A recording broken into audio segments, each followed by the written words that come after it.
Before the dawn of time, before the creation of things seen and unseen, the Lord God was. The Lord God consisted of three in one, known as the Godhead. He fashioned his throne upon the sea of glass, brilliant beyond imagining. He fashioned a chariot of wheels within wheels, of enormous and dreadful size, to which his throne sat upon. With the kingdoms of heaven completed, the Lord God prepared himself to speak into being its inhabitants. God said, "Let us create the heavenly beings as spirits, just as we are. They shall be called our servants, and they shall be called the angels." He created the angelic host, numerous as the sands of the sea, and as immeasurable as the stars in the heaven. He created the high-ranking seraphim, cherubim, and ophanim first. God created the six-winged seraphim, who are fiery, powerful beings reserved as the cleansing agents of God. He created 16-winged and higher-ranking 24-winged cherubim. The 24-winged cherubs shield themselves with their additional wings while in the presence of the Most High, for if they did not, they would be consumed like flaming fire. They stand on the sea of glass below the throne, and fly in the great hall singing and shouting praises. Amongst these angels the Lord appointed 4 to be paired with each wheeled ophanim that supported the throne. Their appearance is like burning coals in a fire, and their bodies crackle with thunderous sound. He set them in rank, file, and order. The ministering angels were placed under the ophanim. Over the ophanim he appointed the 16-winged cherubim. Over these 16-winged cherubim he appointed the seraphim, and over the seraphim he appointed the 24-winged cherubs. The Lord God then appointed the archangels: Michael, Gabriel, Raphael, Uriel, Raguel, Serachiel, and Remiel. These are they who would come to be counted amongst the sons of light. Michael, Raphael, Gabriel, and Uriel would later become known as the 4 beasts who stand in the presence. He also created Samyaza, Arachiel, Remiel, Kokabeel, Tamiel, Ramiel, Danel, Ezekiel, Barachiel, Azazel, Amrasal, Betariel, Ananiel, Zachiel, Samsapiel, Saturel, Terel, Jamjael, and Suriel. These are they who would soon become counted amongst the sons of darkness, those that would soon fall from grace following the first in rank in rebellion. The Lord had created all of the angels except for one whom would surpass all the other angels in brilliance, splendor, and authority. This angel would be appointed over 1/3 of the angelic host and would lead in praise and worship of the Godhead. He would stand closest to the throne in authority, clothed in shimmering color and wings like no other. This cherub was exquisite in beauty, and his name would be called Lucifer, the son of the bright morning star. God's heavenly creations were complete. Lucifer and all the sons of God worshipped and shouted for joy upon the sea of glass and glistening throne of God. God spoke, calling forth his crowned cherub and chief archangels. "Lucifer, thy bright and morning star, it is you who have been elected over 1/3 of the stars of heaven as your brethren. Be not wise in your own wisdom, Lucifer, and be not taken over by your exceeding beauty, for you are my creation, created under my authority. Come and take your position at my left-hand side of power." Lucifer was appointed chief of praise, while the 4 of the presence were appointed as guardians of the 4 corners of the throne. Lucifer deliberated the position of Michael over his own, but quelled these thoughts beneath the exquisite beauty and brilliance of himself. Lucifer fervently led the worship of praising of the Most High in choral magnificence. The myriad of angelic voices rejoiced before the sea of glass and throne of glory. 24-winged cherubim and 6-winged seraphim positioned around the throne, chanting, "Holy, holy, holy is the Lord Almighty. Heaven is full of thy glory." 16-winged cherubim flew about praising and glorifying around the throne of God. The head of days thought it time to create for himself his most magnificent creation. He would create an expanse of space, time, and dimension for which this new creation would dwell. In this finite world, he filled it with the first spark of light, then stars, planets, and one with rich vegetation and sentient life. The angels stood in awesome wonder as God breathed life into his new creation, which was unlike any other creature he created before. It was made in the likeness of God, a spirit being clothed with flesh. The 4 of the presence positioned on high watched along with all the heavenly host. God instructed Lucifer and 1/3 under his command to depart to earth, who would send Michael with further instructions at a later time. However, Lucifer was unsure and uneasy about this new creation.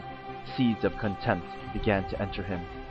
The angels in the heavenly realm rejoiced with great exhilaration at the new creation of man. In heaven, unbeknownst to Lucifer, God had declared that the angels would serve this new crowned creation. The angels bowed in acknowledgement of God's declaration and that they would serve mankind and watch over them. Amidst the celebrations in heaven, Michael was sent to deliver this message to Lucifer.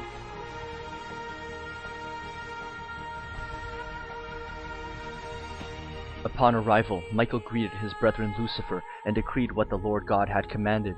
Lucifer raged with anger as he saw it unfitting that the most magnificent angel of heaven would have to serve a creature that was created lower than himself. Michael rebuked Lucifer for his poor judgment against the commandment of the Lord, but Lucifer lashed back. "If it displeases him, then I will ascend to heaven and set my throne above God's, and I will sit upon the mount of congregation in the sides of the north." Michael, shocked by his brother's reasoning, departed back to heaven.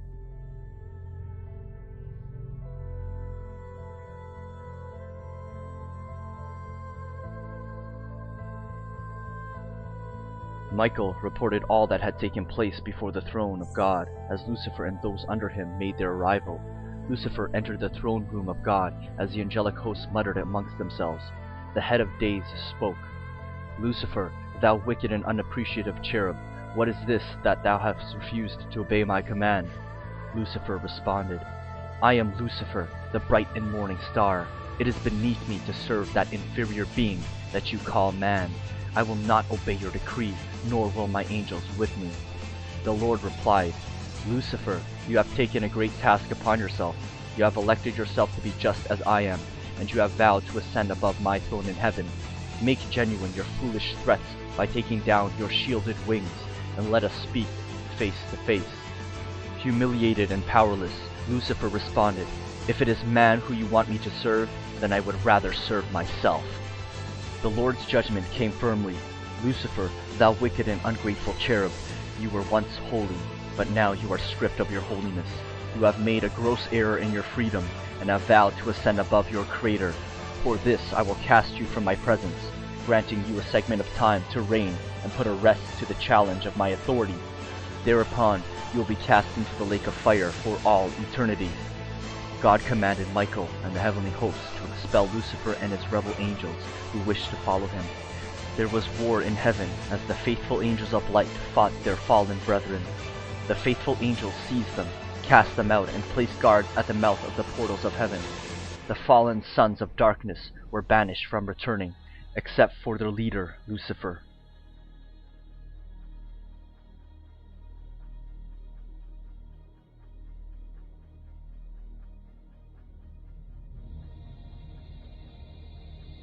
Lucifer and his rebel angels defeated, wandered space of the finite world. Lucifer, embittered, said, "We are not conquered. This is but our beginning. I am Lucifer, the bright and morning star." The fallen rebels embarked to earth, and Lucifer succeeds in deceiving Adam and Eve to eat the forbidden fruit in the Garden of Eden. With the fall of man, Lucifer is permitted into the courts of heaven and confronts God, demanding justice over the fallen human race, now tainted by sin. Is handed down, his crowned creation is to suffer the same fate as the sons of darkness, eternal separation and punishment in hell. Originally created for the fallen angels, the human race would now suffer the same fate. Lucifer's band of rebels descend to earth and scheme to corrupt the race of men by taking upon themselves wives. They birth an evil race of hybrids called the Nephilim. Their plan is to corrupt the bloodline of men, but all but a preserved line of God's people endure. God promises to send one whom will conquer the seed of the serpent. He is revealed to the angelic host of heaven through the mystery of the Godhead, the Father, Spirit, and Son.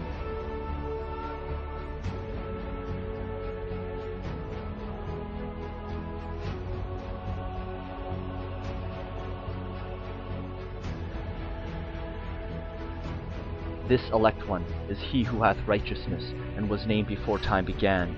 Before the sun and signs were created, before the angels of heaven were made, he was.